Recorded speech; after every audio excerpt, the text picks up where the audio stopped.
Assalamu alaykum wa rahmatullahi wa barakatuh, everyone. Alhamdulillah, alhamdulillah, alhamdulillah.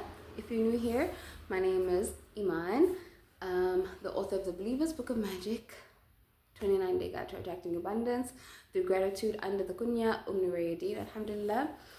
So today, I'm talking about the blessing of family, right? Family ties. And I remember years ago reading this quote that said, all happy families are happy about like in the same way, and all unhappy families are unhappy in like all different types of ways, right?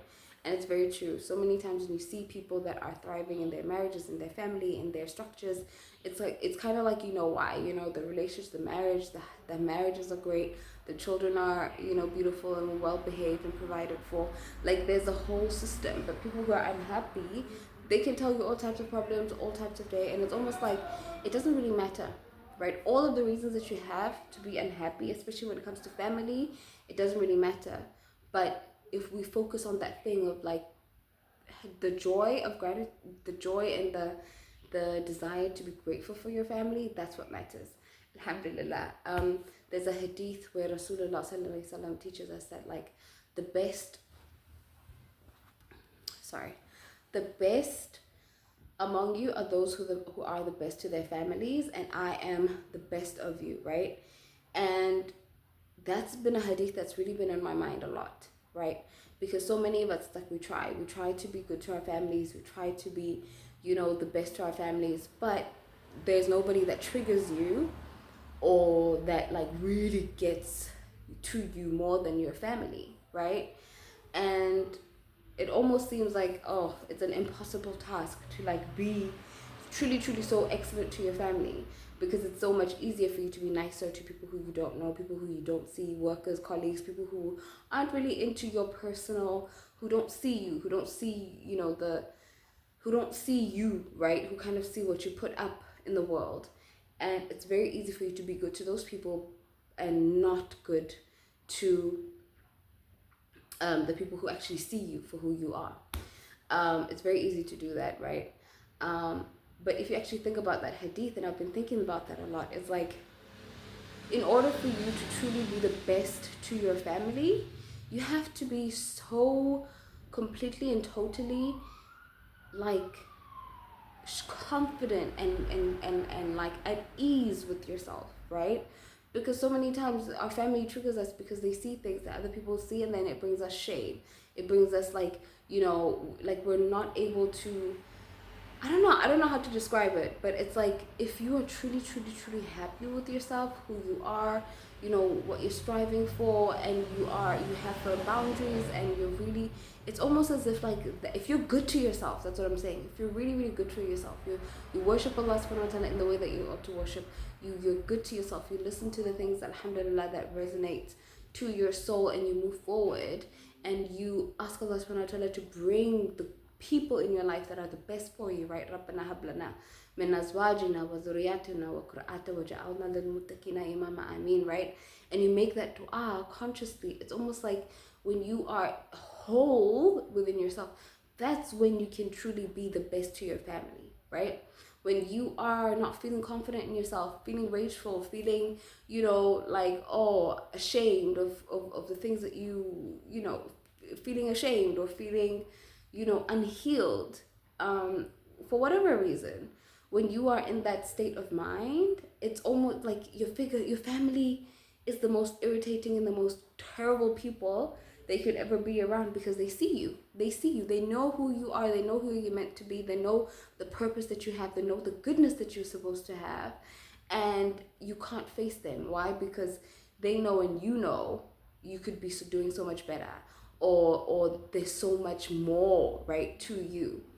And that's really been something that I've been like having to really think about, because you can say this person needs to make me happy in order for me to do, but it's actually no, I have to be like, if I want this person or this situation to be great for me, or my husband or my children or my family, whatever it is, to be what I would love it for it to be, it starts with me, right? It starts with me. And that's like the deepest meaning of that hadith that I can think of. in my very shallow mind, it's like Rasulullah sallallahu alaihi wasallam said, the best of you is one who is best to your families, and it starts with you being so, alhamdulillah, conscious of Allah subhanahu wa ta'ala, so good to yourself, so good to your deen, so conscious that you are best to your family. But not only that, but you keep trying, like you keep striving. So many of us, so many times there are like divorces, there's so many things simply because people are not willing to look within themselves and change themselves, right? And to evolve and to grow. And so the best thing that they want to do is like, oh well, whatever, talaq, divorce, whatever, oh, we're breaking up families, whatever. And that is like a weapon of shaitan, because it's like this shield of like, we're not going to take responsibility and accountability for ourselves. We're not going to see the ways that inshallah we can actually show up differently. We're not going to see inshallah the ways that we need to be obeying Allah subhanahu wa ta'ala, submitting to the path of Allah. We're not going to do that. We're just going to have it be external. They need to submit to me, they need to do this for me, they need to do this for me, pointing fingers all the time, before you realize actually it's me.